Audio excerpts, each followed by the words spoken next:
Now, on the program this morning, joining me to have this conversation is Mr. Lucky Abeng, a climate justice research lead, EcoSteward and Humanitarian Foundation. Good morning to you, Mr. Abeng, and welcome to the program. Good morning, and thank you for having me. Now, let's look at the major question in terms of what should matter for Nigeria's climate ambitions.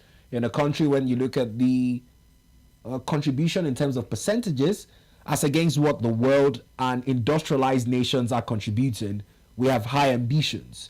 Over time, we've heard some monies, which is always going to be the concern for Nigerians, monies like the Paris Club refund. And even when it comes to conversations around Nigeria's National Council on Climate Change, the issues there always boil down to, should I say, naira and kobo or dollar and pounds. Let's get your perspectives on our representation at Club 29. Yes, thank you, and good morning, viewers. I'm happy to be here again to discuss climate change and Nigeria's priorities for COP29. I think earlier this year, Nigeria did a costing for what it will cost for us to implement the target in our NDCs, and interestingly, we'll be needing around 263 billion US dollars annually up until 2030. And interestingly, this year has really been very, very engaging with evident impact of climate change with the flooding across a couple of states in Nigeria. COP29 is really a critical conversation. This will mean 29 years ago that world leaders have been meeting to discuss. And for this year, it's critical because, just like you highlighted, money, naira and kobo, this year we'll be seeing negotiations around climate finance. And what we'll be seeing will be the introduction of the new collective quantified goal on climate finance that is going to replace the Paris Agreement 100 billion that everybody is aware of. For Nigeria, our priorities would really be, before we go to the priorities of Nigeria, we've seen conversations from the National Council of Climate Change, the Ministry of Environment. There have been a series of convening to actually prepare Nigeria to participate effectively at COP29. But our priorities, I think, should really align with what the African group of negotiators, which is the unified bloc under which Africa would go to the COP, even though every country attends as a party. But of course, in order for your interest to carry weight, you also need to go as a unified bloc. We have what is called G77 and China. We have the EU coming as a bloc. But for us in Africa, we'll go as the African group of negotiators, which Nigeria is part of. But aside that, we'll also have our own national priorities, even though there's a collective African priority, which has always been more than doubling of adaptation finance. And like you rightly mentioned, we contribute less, a little bit around 5%. As a continent to the global emissions, so we are not really responsible for what is causing climate change. However, we have our own priorities, and like I mentioned, for Africa, it is more than doubling of adaptation finance. But with the conversation that we've been seeing recently, policy change from the government, there's heavy conversation around green hydrogen, and also the government is really heavy on AI as well. But the question we are asking the government is for the frontline communities, the livelihoods are at stake, right? So if we're bringing the conversation of green hydrogen, EVs, and all, we need Nigerians to be alive to be able to even have access to these things. So that is why we are still saying that there is need to look at the conversation of more than doubling of adaptation finance. And interestingly, the African Coalition for Sustainable Energy Access, it's called ASEA, just recently did a convening in Yaoundé, where they brought about over, I think, 50 young experts from across Africa joining their counterpart, over 100 in Yaoundé. So we had about 32 African countries convening to further press what the need for Africa should be at COP29. And there was a declaration that came out from that meeting, which is called the Yaoundé Declaration. This is a declaration from young climate activists, experts, coming together and say this should be Africa's position. And I think that would be a very good declaration that the Nigerian government should look at as well, and then see how they can pick some priorities for Africa and then align it to our national determined contribution that is currently going a revision process called the NDC 3.0. So heavily our priorities should really look at adaptation for Nigerians. Well, quite beautifully outlined in the background of what our delegates at COP29 will be looking to foster in their conversations. But coming back to another growing concern is the evidence of climate change in Nigeria this year. Flooding, Yes. very devastatingly. The last time you were here on the program, we looked at it extensively. Yes. And in keeping with what has been done over time in terms of providing finances to mitigate issues of environmental impact, the challenge is that most Nigerian states are not even aware on how they can access this ecological fund. Whilst ecological fund is different from what Nigeria will be doing at COP29, the challenge is on the awareness creation and the accessibility of the funding that we require to fight against climate change in Nigeria. What can be done to better this advocacy? Well, I've always advocated that we need to really decentralize climate change conversation. I still have the opinion that the conversation is largely centered around Abuja and Lagos, as you would see. And you even have people clamoring to even migrate to Abuja or to be in Lagos to be part of the climate change conversation. But I must salute the resolute passion of young people, young Nigerians. I'm beginning to see an interest from young people across various subnational levels, drumming support for climate change awareness, climate change education. But of course, climate change awareness and education will really make sense when there are subnational policies that would enable free awareness and seamless advocacy, right? But of course, advocacy also comes with some form of resources. You would need resources to create, to organize very impactful advocacy. But at subnational level, it is very difficult because even states are struggling to carry out their daily activities as state. But with what we see, you've mentioned the ecological funds, but to address a lot of this funding challenge, there is the loss and damage fund we talked about that is currently, we're still struggling to see how that fund would be operationalized. But there is need for Nigerian government to really prepare, not just government delegate alone, because we are also seeing that, and as civil society, we are strongly encouraging government to open up COP29 participation to allow civil society come in as well, because they serve as very important non-state actors to actually give government as well up-to-date information and data as well to support their participation at the COP. So in terms of advocacy, I would say there is need for subnational government to be fully involved in terms of policies. We have seen states like Adamawa, there are states like Kano, and I think Kaduna recently drafting their own climate change policy framework. These frameworks will really encourage increase in advocacy and awareness and also mindset shift as well on the role that individuals play in ensuring that we all contribute to effective climate action. Now, on transparency on the part of the government in spending or disbursing these funds as provided for, we're also told that the Nigerian Council on Climate Change has established a portal. Yes. And is also looking to train some Nigerians who will be working in that process. Can you bring us up to speed on how this would enhance transparency and accountability in the sector? Well, I have seen that, the portal, and I hope that the Council on Climate Change will actually see this conversation. That I did raise some concerns around that portal because we really need to have inclusive platforms. The portal so far encourages participation from ministries, departments, and agencies as well, because that's important to apply for COP29 badge, right? But it doesn't really make it friendly for civil society who play critical role in supporting government effort in addressing climate change issues. So whilst we prepare to go to Baku in a couple of days, I think we still have a few window of opportunity for the government, especially through the National Council on Climate Change, to bring in civil society's input. There's so much more that civil society can really contribute, even in terms of resource mobilizations. You see the CSOs also play an important role in developing proposals and also getting a few resources into the country. There is that need for them to align resources that they get and also what government is also going to be getting from funding facilities like the GCF and other facilities that you have.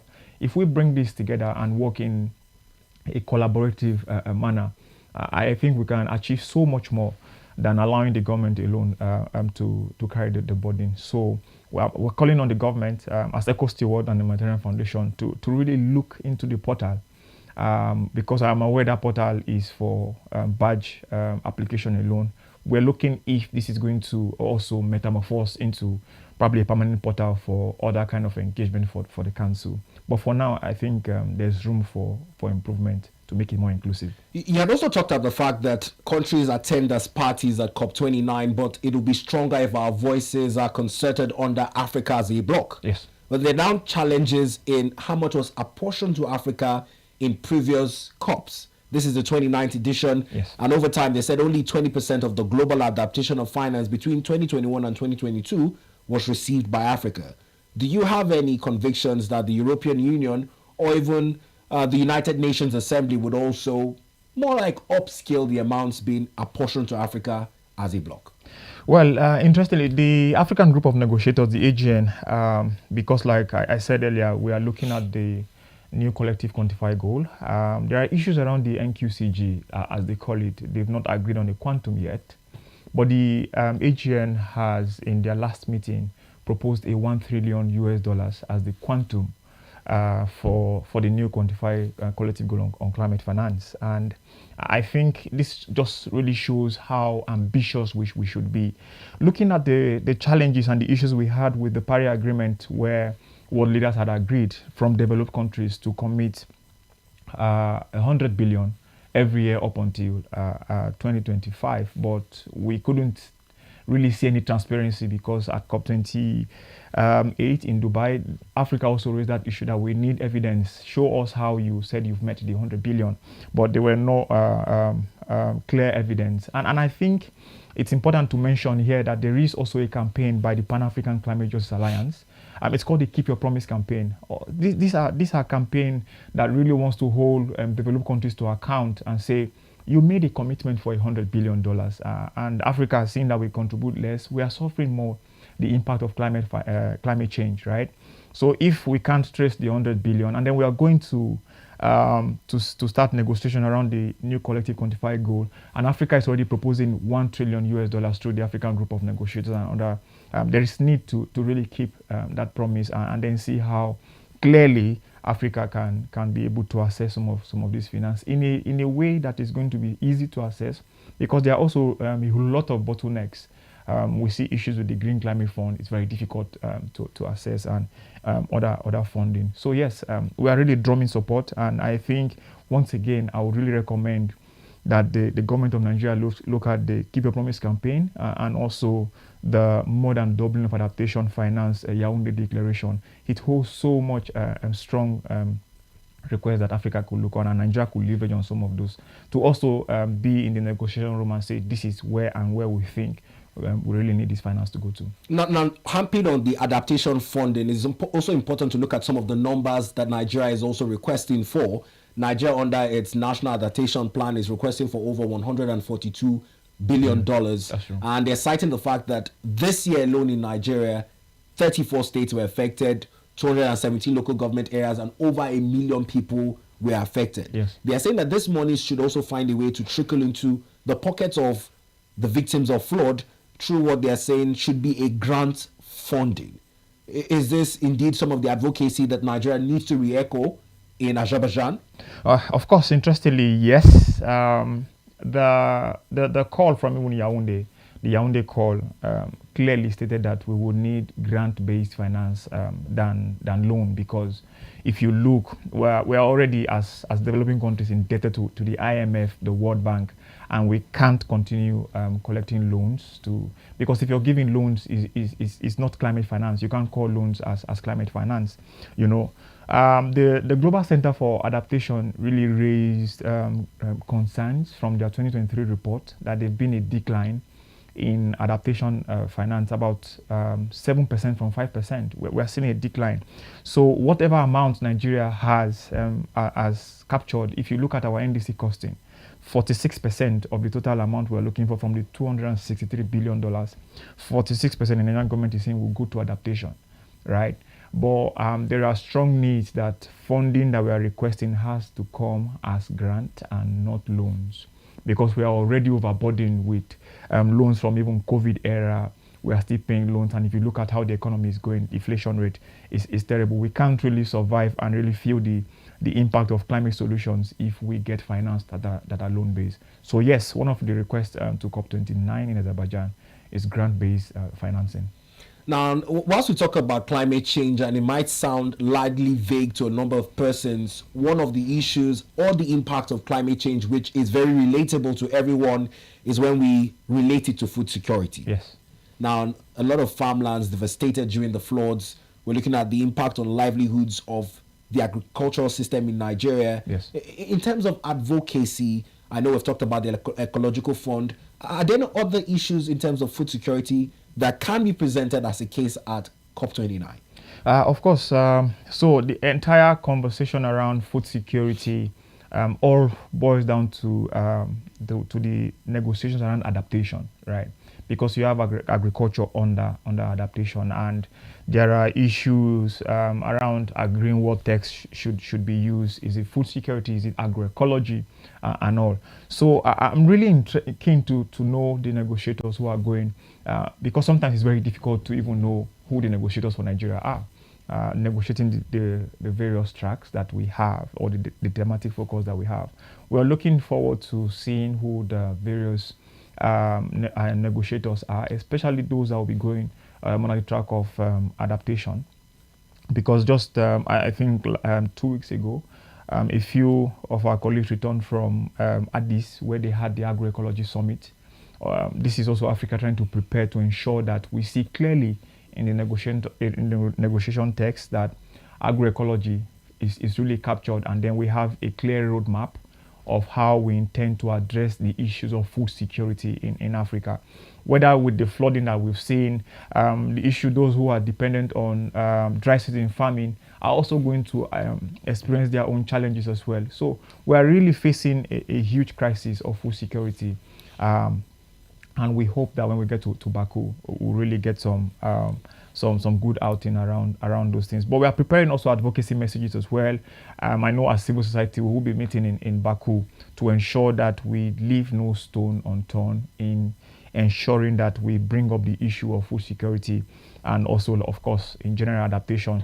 Last year in Abuja, Nigeria, here there was the conference on agricultural adaptation as well that came up with an Abuja declaration. And I think these are some of the declarations that the government need to also look at, because there are strong recommendations on how we can address the issues of food security in a changing climate that we are seeing today. And we are happy to present some of the declaration, the Abuja declaration, the Yaoundé declaration, and also the Keep Your Promise campaign that is currently ongoing. Now, talking about some of the areas Nigeria can do better, you had outlined it earlier, but it's in terms of how much we contribute to the emission of greenhouse gases. We're told Nigeria contributes 70%.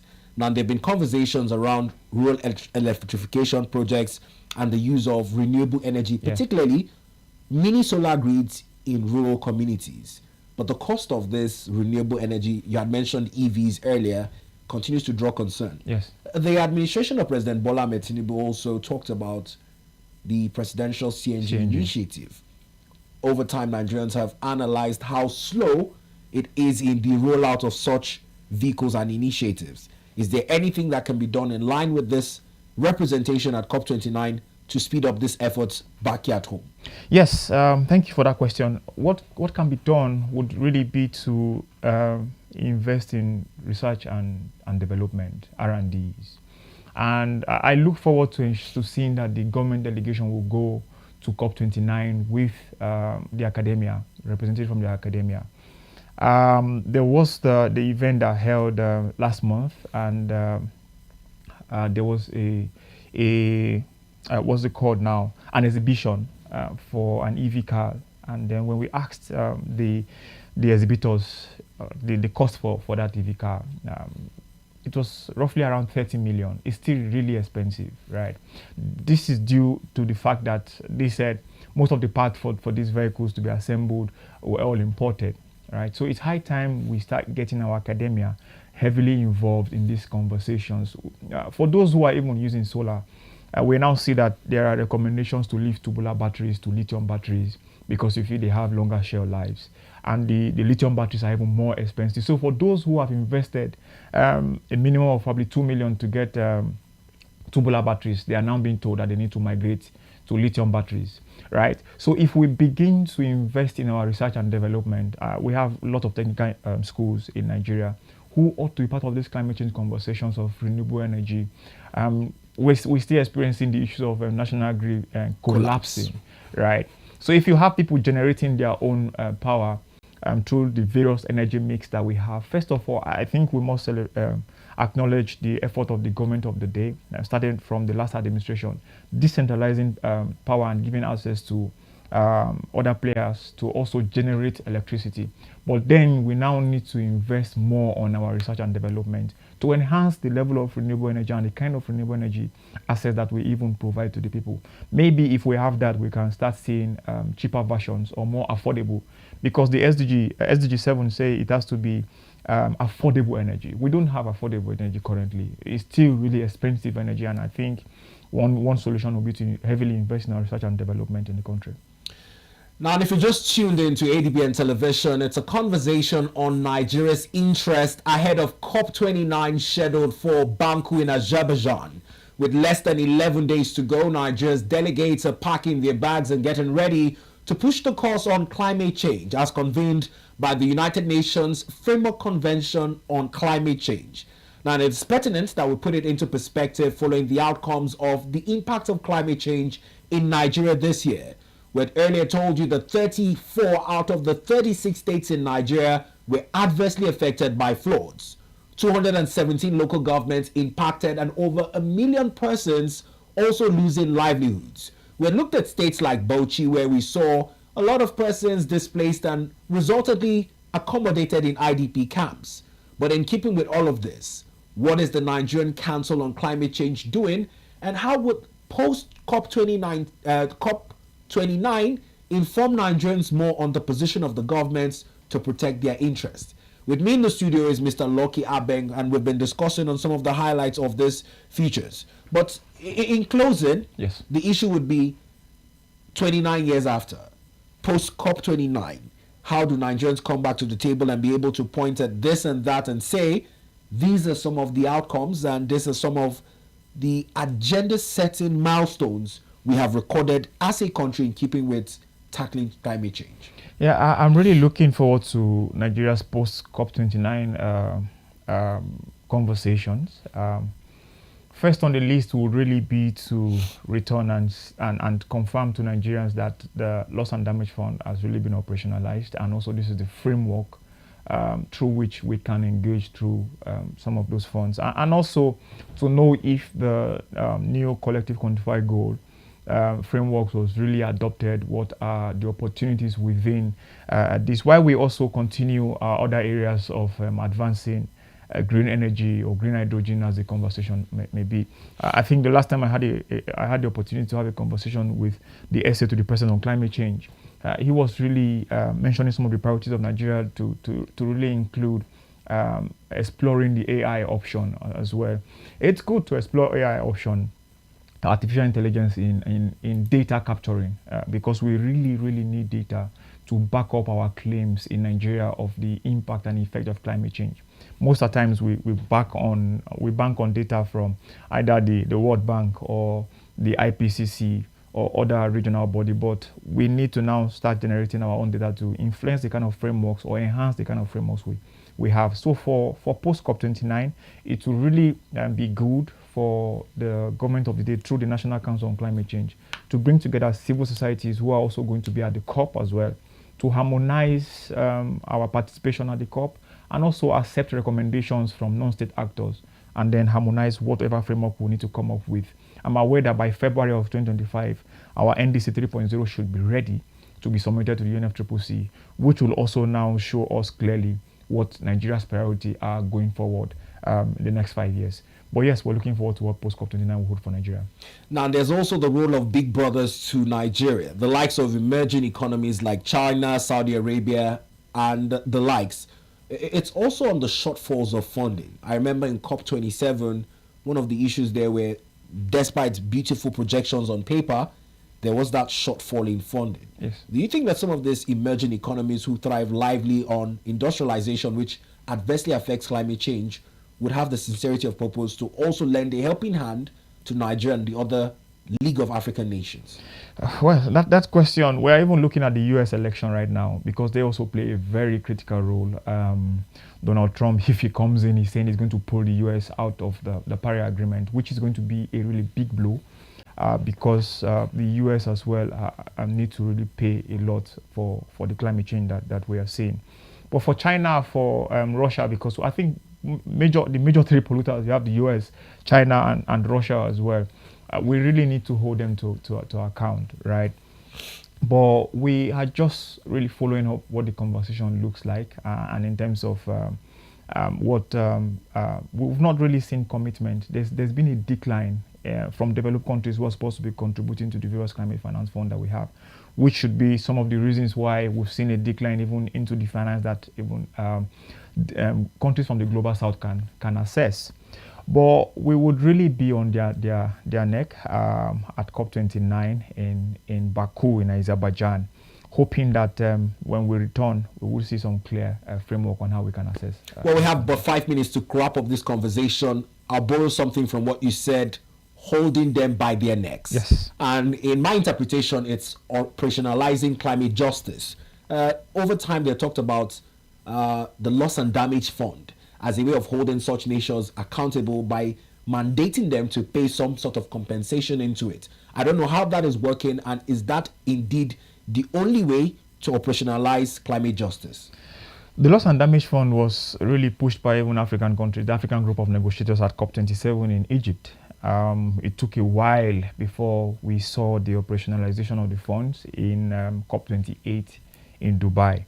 After Dubai, it's been struggled back and forth to have the steering committee for that fund. Not just until 2 months ago, we're seeing that there is now probably a head. The US is also going to be heading that particular funding. We have not seen, the last contribution to that fund was the $700 million we saw in Dubai. But is it just through pronunciation alone? And this is where the issue of climate justice comes in. There is the common but differentiated responsibility that is contained in the Paris Agreement, which states that developed countries will really support, not just support, clearly pay up for the impact of climate change that they are responsible for. Operationalizing the loss and damage fund is still even a challenge up to this point. It has not moved from paper to implementation. We are still looking at countries redeeming their commitment as well. So part of the conversation that will be reminded in Baku would really be to ask, where are we with the loss and damage funds? We ought to have had countries assessing the funds by now, but technical issues, glitches here and there, not being able to finally agree on who the steering committee would look like and all of that. So COP29 in Baku will really be a heavy conversation of two weeks. In a couple of days from now, there will be a lot of questions and I think civil society will be asking a lot of questions. Also, I want to build up government delegations as well from developing countries in the global south, including Nigeria, will be asking questions that where are we? Is the fund ready? How can we assess it? What is the framework for assessing some of these funds? And also, what role does civil society and also young people play? Because lest I forget, we're also pushing and supporting as EcoSteward, recommending that the government really push youth-led climate governance participation at the COP, because there's the issue of intergenerational equity. Those who are leading ahead are already getting old and they need to pass the baton as well. But we need to have very formidable young people who can also take up the conversation. We do have a space for young people in our Climate Council, but I don't think the Climate Council has been considered yet. It's only just headed by the president. So there are a lot of conversations going up to COP29 in Baku. Loss and damage will be part of it. Well, we appreciate you, Mr. Lucky Abeng, for taking our time as an EcoSteward to lend your voice to this advocacy, and we appreciate you for making an appearance on the program. Thank you.